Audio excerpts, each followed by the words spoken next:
بقضائه وتسليما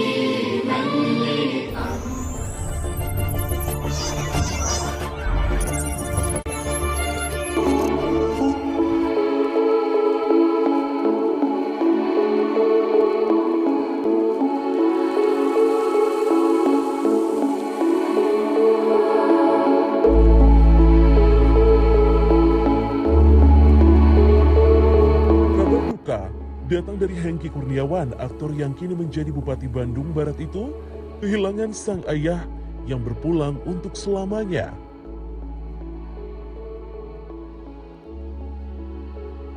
Lewat postingan di laman media sosialnya, suami dari Sonia Fatmala itu membagikan kabar dukanya.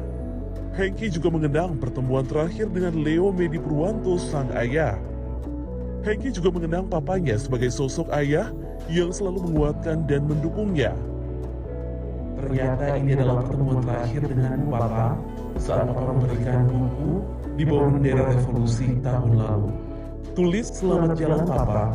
Semoga Papa tenang di sana dan mendapat tempat terbaik di sisi Allah Subhanahu wa Ta'ala. Amin.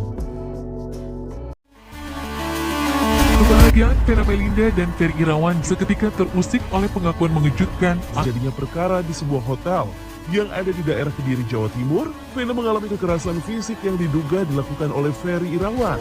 Maka berikut ini fakta-fakta kemunculan Vena untuk pertama kalinya setelah hampir sepekan mengalami KDRT.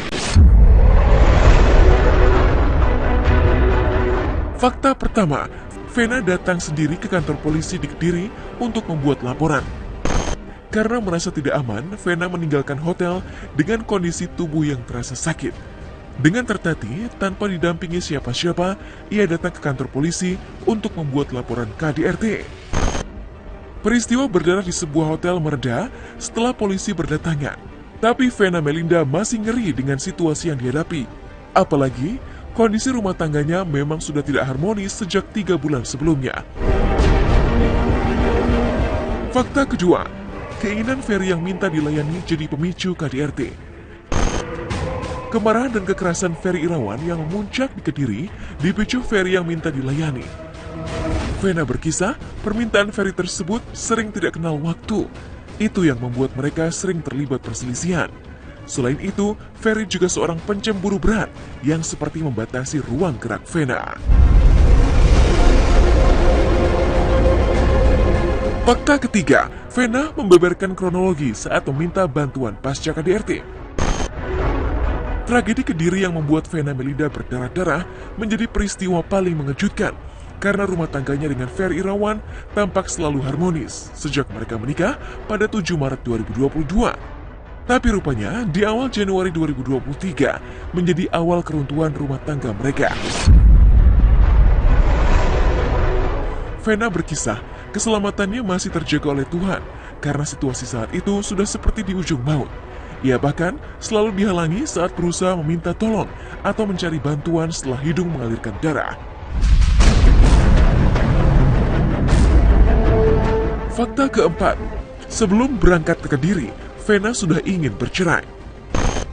Sangat mengejutkan, ternyata di balik peristiwa KDRT, sudah ada jejak keretakan rumah tangga antara Vena Melinda dengan Ferry Irawan. Sebelum berangkat ke Kediri, Jawa Timur, kabarnya Vena bahkan sudah menghubungi pengacara Hotman Paris untuk mendampinginya sebagai kuasa hukum dalam rencana mengajukan gugatan cerai. Fakta itu semakin menegaskan bahwa pernikahan Vena dan Ferry sudah tidak bisa dipertahankan lebih lama lagi. Praktis, kurang dalam 1 tahun, mereka gagal membangun rumah tangga yang seia sekata. Fakta kelima, pertama muncul di publik, Vena masih menyimpan kemarahan. Pertama kali muncul di depan publik setelah mengalami KDRT, banyak kenyataan mengejutkan yang disampaikan Vena Melinda, termasuk analisa pakar ekspresi yang melacak jejak kemarahan dari wajah Vena. Bukan sekedar marah, tapi sekaligus dendam yang besar akibat diperlakukan kasar oleh Ferry Irawan. Rasa dendam itu semakin kental bercampur cibiran saat mendengar Ferry sudah ditetapkan sebagai tersangka.